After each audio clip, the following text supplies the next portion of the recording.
Quero saudar a igreja com a graça e a paz de Jesus, amém? Eu tenho dito que esse tem sido sempre o melhor cumprimento, não é?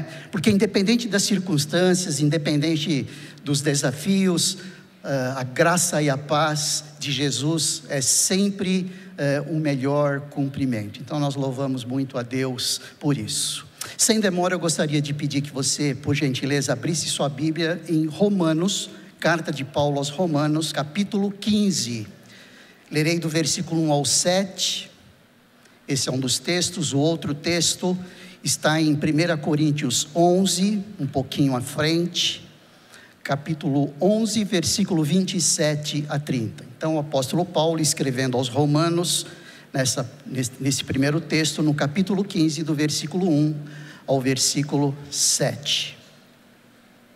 Depois leremos capítulo 11, de 1 Coríntios 27 a 30. Os irmãos estarão vendo esse texto também na tela, e lerei na NVT, nova versão transformadora. O texto diz assim, de Romanos: nós que somos fortes, devemos ter consideração pelos fracos, e não agradar a nós mesmos. Devemos agradar ao próximo, visando ao que é certo, com a edificação deles como alvo. Pois Cristo não viveu para agradar a si mesmo. Como dizem as Escrituras, os insultos dos que te insultam caem sobre mim. Essas coisas foram registradas há muito tempo para nos ensinar. E as Escrituras nos dão paciência e ânimo para mantermos a esperança. Que Deus, aquele que concede paciência e ânimo, os ajude a viver em completa harmonia uns com os outros, como convém aos seguidores de Cristo Jesus. Então todos vocês poderão se unir em uma só voz para louvar e glorificar a Deus, o Pai de nosso Senhor Jesus Cristo. Portanto, aceitem-se uns aos outros como Cristo os aceitou, para que Deus seja glorificado. O outro texto, em 1 Coríntios capítulo 11, do versículo 26 ao versículo 30. O apóstolo Paulo também, escrevendo esta carta aos Coríntios, diz assim: porque cada vez que vocês comem desse pão e bebem desse cálice, anunciam a morte do Senhor até que Ele venha. Assim, quem come do pão ou bebe do cálice do Senhor, indignamente é culpado de pecar contra o corpo e o sangue do Senhor. Portanto, examinem-se antes de comer do pão e beber do cálice, pois se comem do pão ou bebem do cálice sem honrar o corpo de Cristo, comem e bebem julgamento contra si mesmos. Por isso, muitos de vocês estão fracos e doentes, e alguns até adormeceram.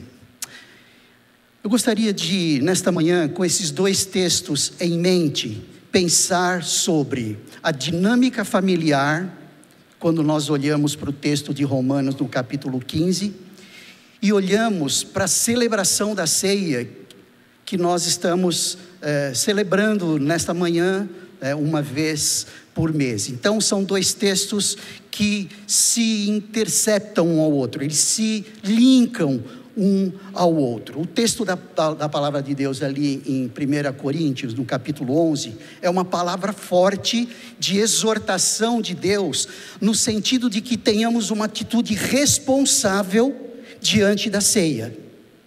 No momento em que nos aproximamos da mesa, no momento em que nós pegamos esse pedacinho de pão, tomamos esse golezinho de suco de uva, alguns de nós, quem sabe, ficamos com uma ideia um tanto que sacramental, dizendo assim: não, eu preciso ir à igreja hoje, porque hoje tem ceia. Como que dizendo lá dentro de si: eu preciso pegar um pouco dessa bênção. Eu preciso estar me preparando, ou preciso estar buscando subsídios para o meu mês. Já que algumas pessoas, não todos, graças a Deus, vêm mais no dia de ceia, não é? Mas o que nós precisamos perceber e considerar é que exige uma exigência de Deus em termos do como está a nossa devocional, o nosso devocional com Ele, o nosso relacionamento com Ele, porque a ceia ela não é santa, nós é que devemos ser santos no momento em que nos aproximamos da ceia. Nenhum benefício, nenhum bônus é colocado sobre a nossa vida ao tomarmos essa ceia. Mas precisamos sim, é uma chamada de atenção que o apóstolo Paulo faz aqui, uma chamada de atenção em amor, é uma exortação, no sentido de que sejamos responsáveis em relação ao que nós estamos fazendo. Então, esse texto, quanto a estar linkado com aquele primeiro, tem a ver com isso. Qual a nossa responsabilidade? E o texto de Romanos, no capítulo 15, fala para nós da dinâmica familiar. Na realidade, ele fala para nós da dinâmica familiar. Nós temos encontrado problemas sérios, especialmente conjugais, de conhecimento do ministério pastoral. Nós temos compartilhado isso, 70%, 80%, ou seja, um grande percentual dos atendimentos que fazemos estão focados, estão linkados em relação aos relacionamentos conjugais, relacionamentos familiares, e dentre os problemas e os desafios familiares está os desafios conjugais, os relacionamentos conjugais. É normal nós encontrarmos nessas conversas uma falta de seriedade espiritual nessa dinâmica familiar. Nós dizemos até que existe uma relação bem direta entre o menor relacionamento com Deus com um maior grau de deterioração do relacionamento conjugal. Ou seja, quanto maior o relacionamento com Deus, menor a deterioração do relacionamento conjugal. E quanto menor o relacionamento com Deus, maior o grau de deterioramento ou deterioração do relacionamento conjugal. Isso tem sido observações in loco. Isso tem sido observações a partir das ministrações, a partir das conversas em gabinete pastoral, através das nossas visitas, enfim, através do relacionamento pastoral com as ovelhas. Problemas sérios, muito sérios no relacionamento conjugal. E geralmente estão ligados a essa baixa qualidade do relacionamento com Deus. Problemas financeiros, não é? Realmente os problemas financeiros são grandes motivadores desses problemas. Problemas na área da saúde são grandes motivadores desses problemas conjugais, mas podem, quando muito, explicar e não justificar.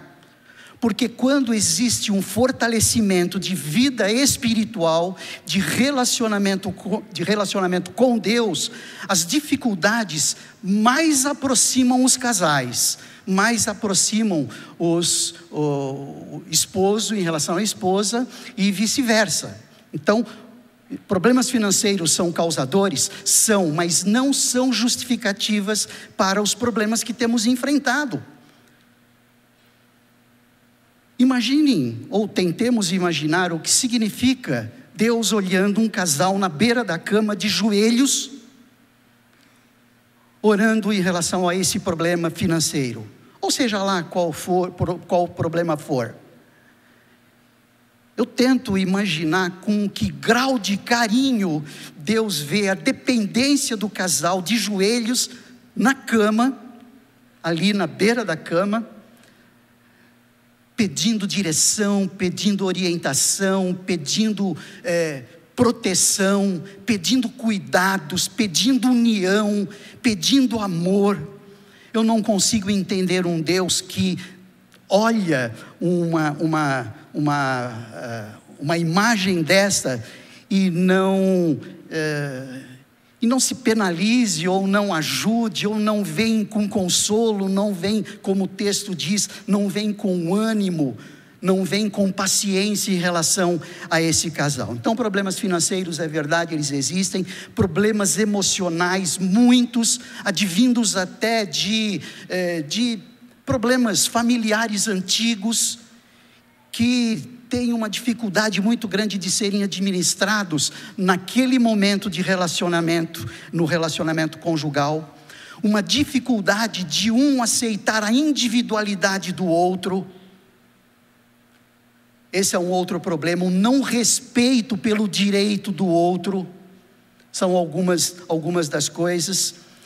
Atitudes egoístas, muitas delas, e possessivas até, que se afloram e que afloram nesse relacionamento conjugal, onde a pessoa se abre totalmente para tudo o que existe dentro dela, em termos de problemas emocionais. É no casamento que essas situações ficam mais afloradas. Uma percepção, quem sabe, inadequada.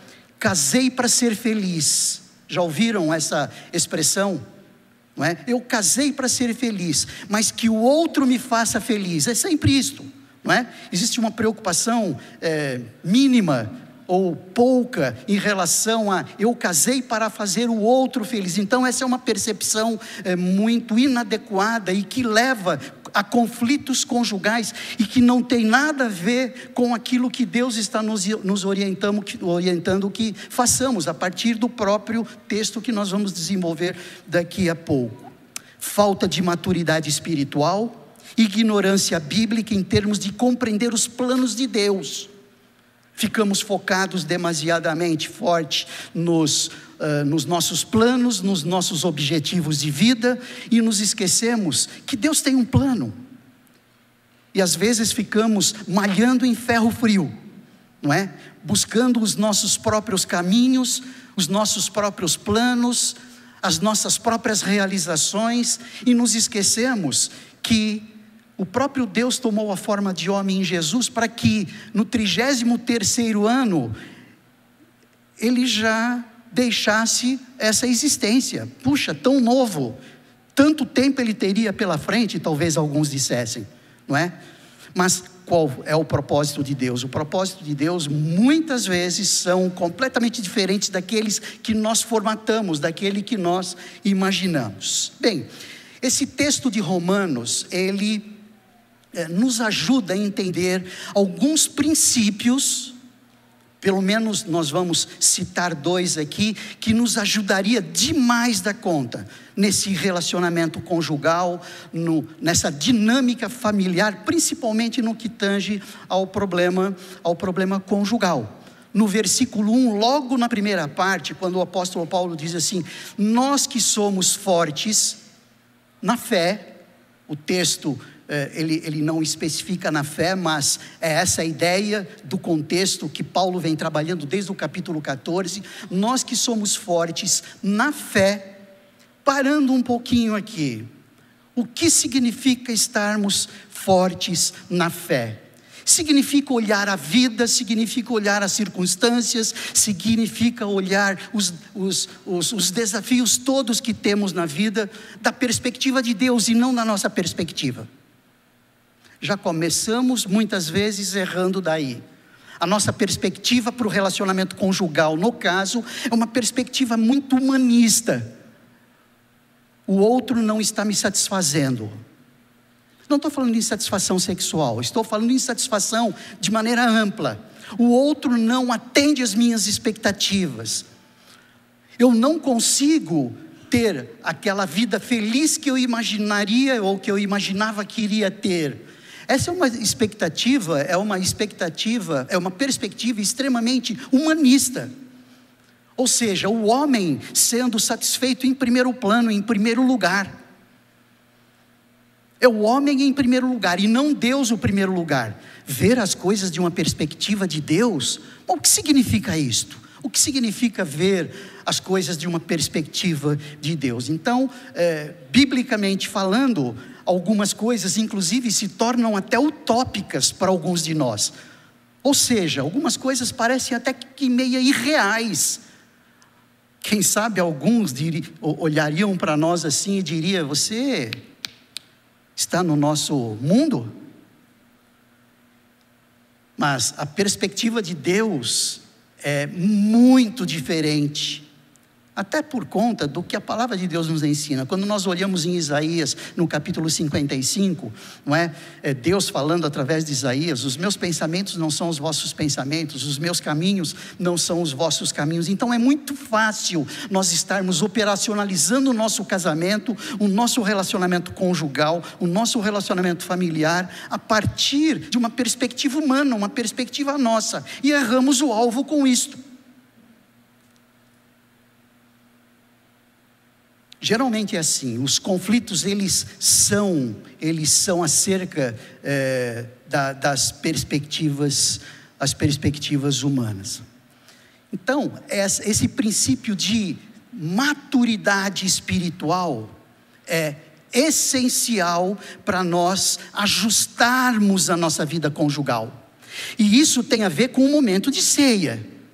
Não é? Porque no momento em que nós nos aproximamos de Deus, com a seriedade com que o apóstolo Paulo está nos ensinando ali no capítulo 11 de 1 Coríntios, de que nós não estejamos nos aproximando da mesa do Senhor de maneira irresponsável, porque nós estaríamos angariando para nós maldição, vamos dizer assim. Então, tem tudo a ver com esse momento, a nossa dinâmica familiar com o momento de ceia que vivemos.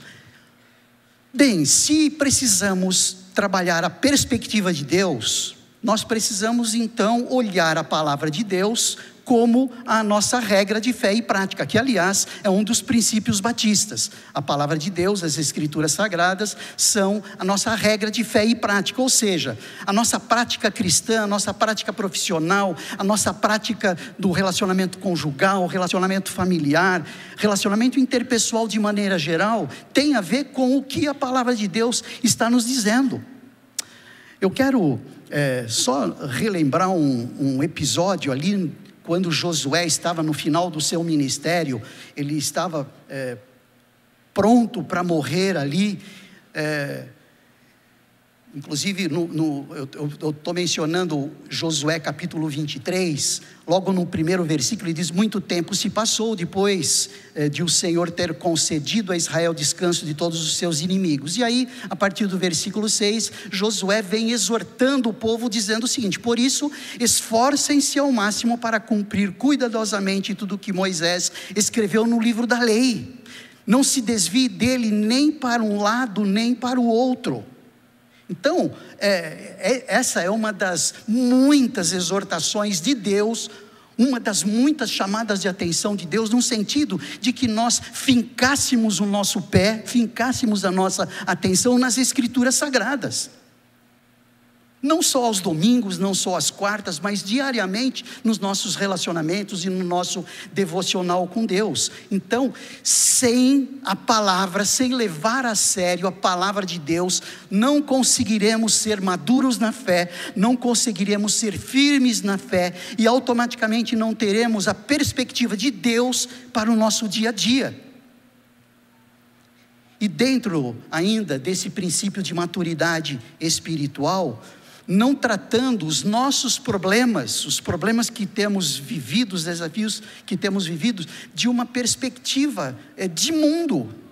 Aquele mesmo texto ali, logo depois que Josué menciona quanto a não nos desviarmos nem de um lado, nem para um lado, nem para o outro, ele diz: não se misturem com os povos que ainda restam na terra, nem sequer mencionem os nomes dos deuses deles, e muito menos jurem por eles, mas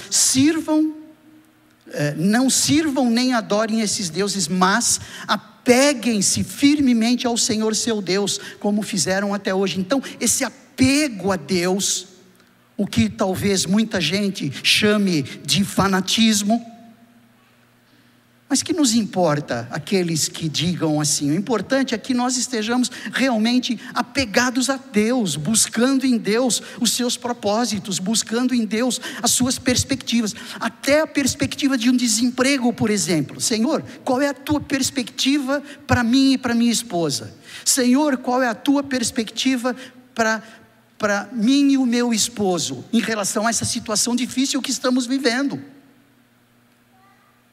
Ou Deus nos abandonou? Será que nós temos um Deus que nos abandona? Será que não temos um Deus soberano que está soberanamente sobre todas as estruturas? O que custaria para Deus colocar na mente de alguma empresa o seu nome ou o seu currículo para que você seja chamado? Nenhum. A palavra de Deus nos ensina que todas as coisas contribuem para o bem daqueles que amam a Deus. Se nós não olharmos essa situação de 6 meses, 1 ano, 2 anos, alguns inclusive com 3 anos de desemprego, se não olharmos de uma perspectiva de Deus, nós perdemos o chão. Nós caímos em problemas emocionais irreversíveis até, apegando-nos firmemente ao Senhor, como diz aquele texto ali de Josué na sua despedida. Olha, se apeguem a Deus, nós não temos outra alternativa. Deus já conquistou para nós muito mais do que aquilo que nós merecíamos. Ele conquistou para nós a salvação em Cristo. E isso é uma maneira, da perspectiva de Deus, de enxergarmos a nossa vida, de enxergarmos as nossas relações, enxergarmos os nossos problemas, enxergarmos os nossos traumas.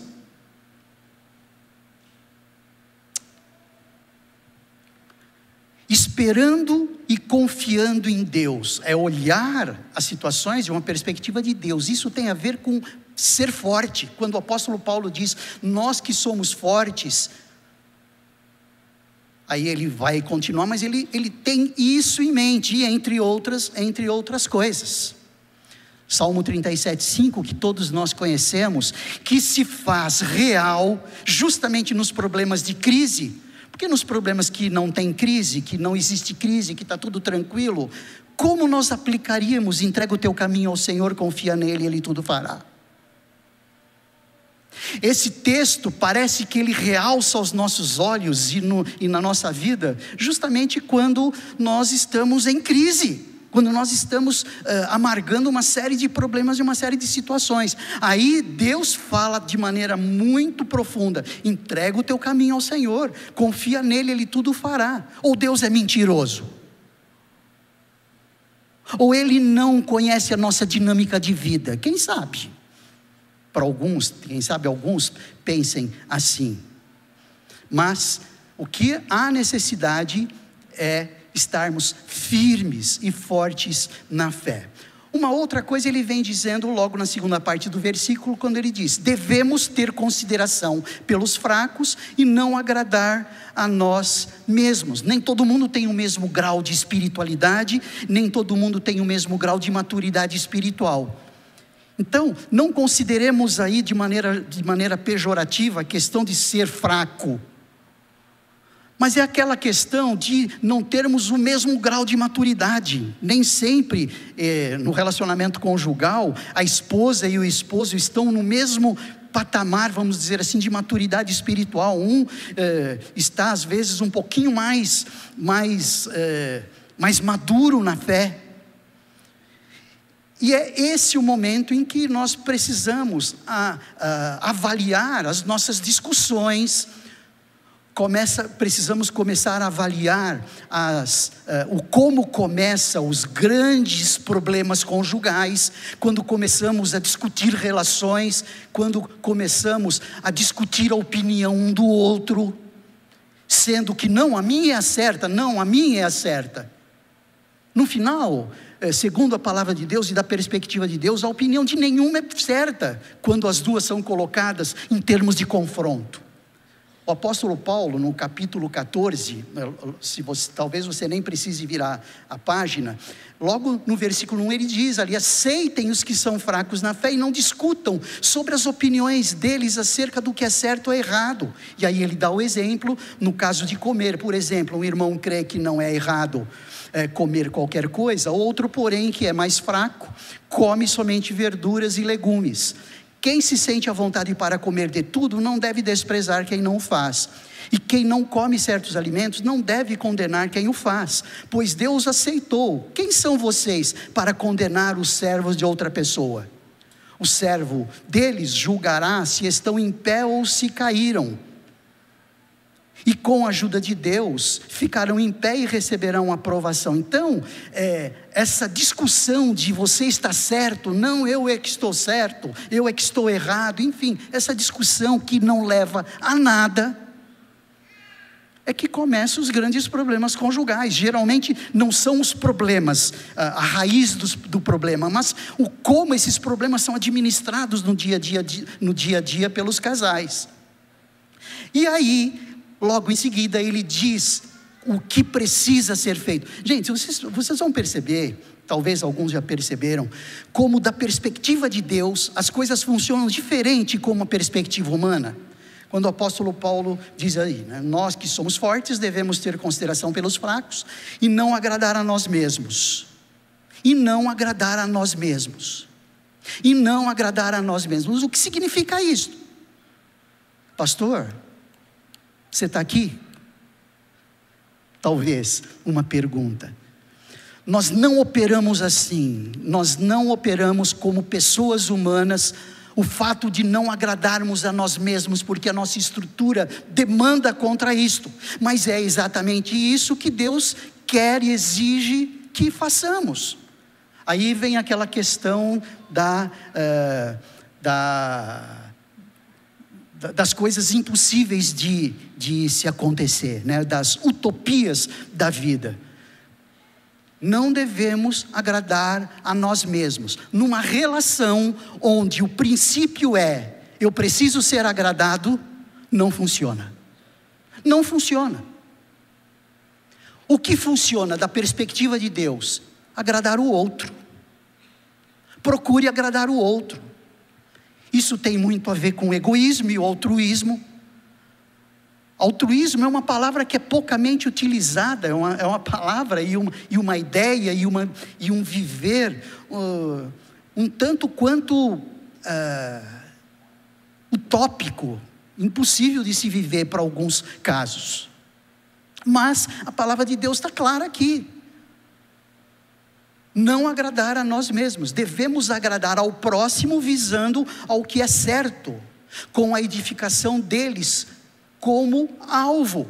E diz inclusive qual é a nossa base para isso. Qual é a nossa base para isso? O próprio Cristo. Pois Cristo não viveu para agradar a si mesmo. Porque se Jesus vivesse para agradar a si mesmo, nós não estaríamos aqui agora. Nós não estaríamos desfrutando de salvação, nós não desfrutaríamos agora da esperança de vida eterna.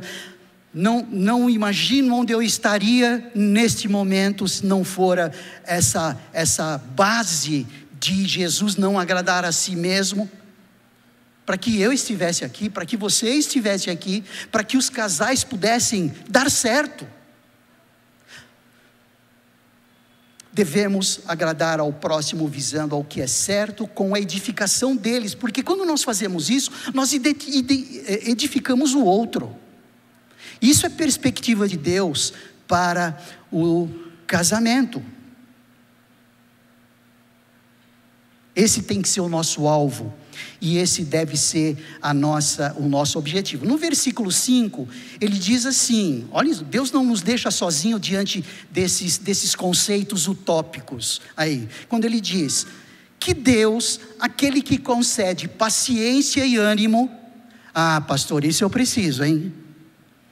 Eu preciso de paciência, pastor, eu preciso de ânimo, mas Deus concede isso, que Deus, aquele que concede paciência e ânimo, os ajude a viver em completa harmonia uns com os outros, como convém aos seguidores de Cristo Jesus. Você é seguidor de Cristo Jesus? harmonia no relacionamento interpessoal, especialmente no relacionamento conjugal. E principalmente quando os dois são salvos, quando os dois entendem a base cristã, quando os dois entendem o que Jesus fez na cruz. O interessante, aí eu já começo a fechar, é que no versículo 6 ele diz assim: então todos vocês poderão se unir em uma só voz para louvar e glorificar a Deus, o Pai de nosso Senhor Jesus Cristo. Esse texto me preocupou. Sabe o que dá impressão quando nós olhamos esse texto?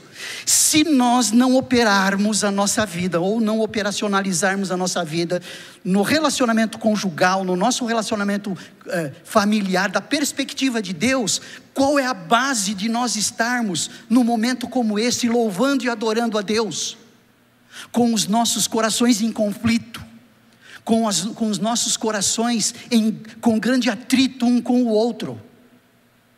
Deus olha a nossa vida de uma maneira bem ampla.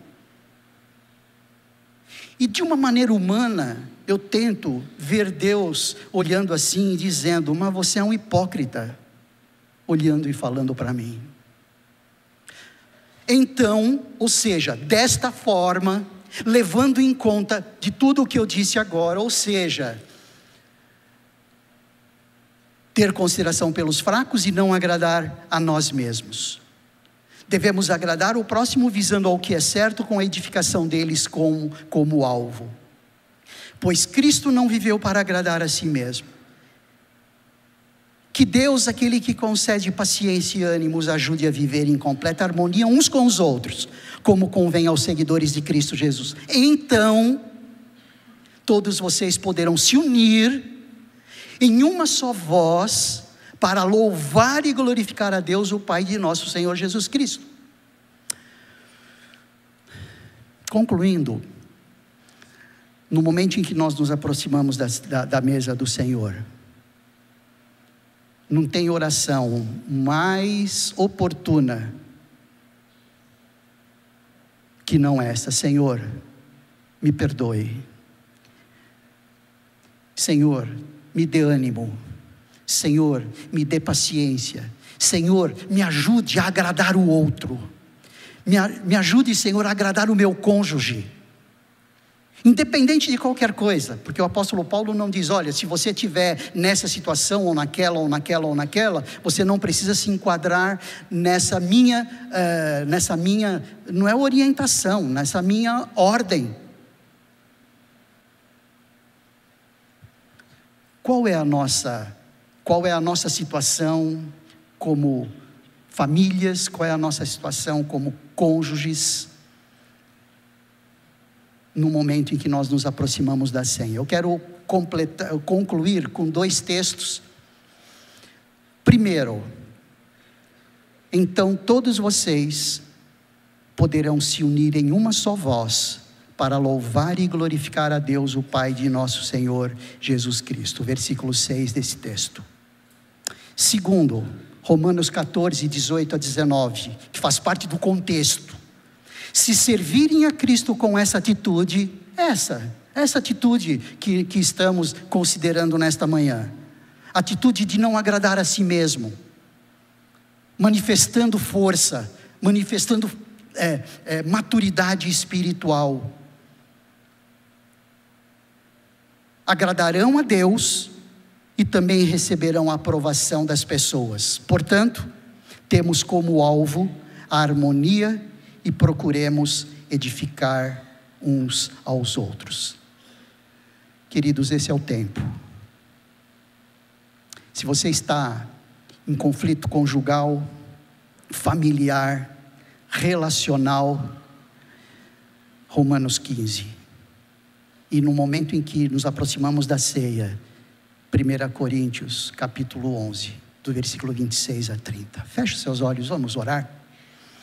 Precisamos muito de Deus. Senhor Deus, nós te agradecemos por mais um dia e mais uma oportunidade de nos encontrarmos como igreja, para celebrar da ceia do Senhor. Mas a exortação de Paulo ali em 1 Coríntios 11 é muito clara, quanto a nós sermos responsáveis a nos aproximar deste momento. um momento em que relembramos do sacrifício de Jesus, um momento em que tentamos, pelo menos, considerar o que Jesus Cristo viveu ali, o sangue derramado, a carne dilacerada, e o que tem a ver isto com o nosso dia a dia, com o nosso relacionamento conjugal, com o nosso relacionamento familiar. Que nestes tempos, ó Deus, onde focamos a família como célula mater, não da sociedade mais, mas da igreja, porque a igreja é formada por famílias. Nós queremos ter uma igreja forte, mas a partir, ó Deus, de uma família forte. Nós oramos, ó Deus, pedindo misericórdia e pedindo graça nos momentos que vivemos. Oramos assim em nome de Jesus. Amém.